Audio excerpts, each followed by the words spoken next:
Hello everyone. In today's video we are discussing about chemical kinetics. So chemical kinetics is the branch of physical chemistry. Kinetics is generally deals with the speed, motion or the rate of the chemical reaction. In simple way we can say that putting in a motion or reaction kinetics. So while studying chemical kinetics, the three important scientists who gave some important theories and equations. So first one is Svante Arrhenius.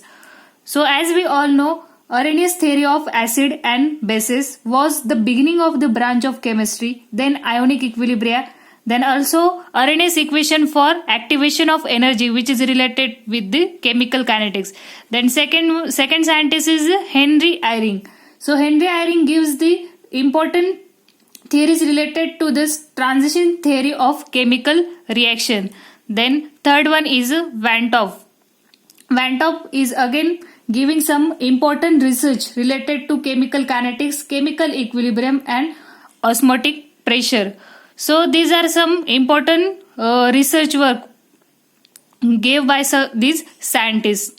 Then while studying chemical kinetics, the two important features are to be considered. So first one is determine whether a reaction can occur, and second one is a speed of reaction. So while considering the first factor, that is the whether reaction can occur or not, which helps to predict how quickly reaction mixture approach to the equilibrium, and another reason to study the rate of the reaction or the speed of the reaction gives an important information regarding to the mechanism of the chemical reaction.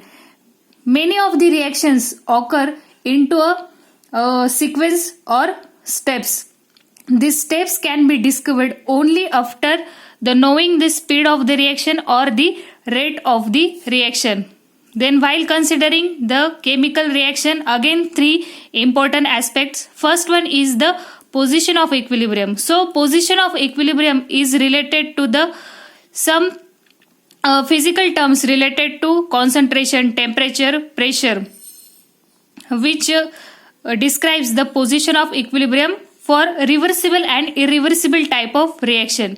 Then second one is a feasibility of chemical reaction. So feasibility is generally considered as an thermodynamical aspect. So in thermodynamics there is Gibbs free energy, entropy and enthalpy. So which giving the information related to spontaneous and non-spontaneous type of reaction. Then third one is the rate of reaction. So from the rate of reaction we can determine the actual speed of the reaction.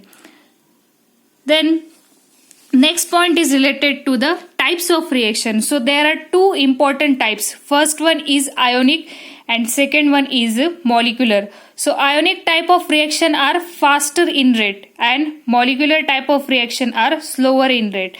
Molecular reactions are again subdivided into homogeneous and heterogeneous. So in homogeneous reaction, the reactant and product are in the same phase, and in heterogeneous reaction the reactant and the product are in different phase.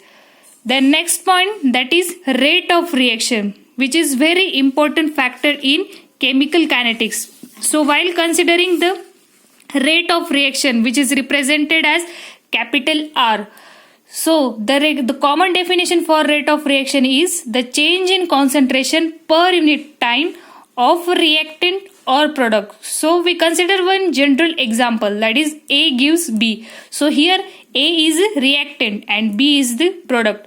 So while writing the rate of reaction, we have to consider the change in concentration of reactant with their time. So here X is represented as a change in concentration. So rate is positive and rate is negative. So when the change in the concentration of product is increasing, the rate is positive, and when the change in concentration of product is decreasing, the rate is considered as an negative. So from positive and negative sign we can determine the concentration is increasing or decreasing. Then again we consider one simple example, that is formation of ammonia. So in formation ammonia, there are two reactants are involved, that is nitrogen and hydrogen. So in this reaction, the rate of consumption of N2 can be written as N2 is equals to change in concentration of nitrogen with respect to change in time. Then the rate of consumption of H2 is again equals to the change in concentration of hydrogen with time, and the formation of ammonia, which can be written as change in concentration of ammonia with respect to time.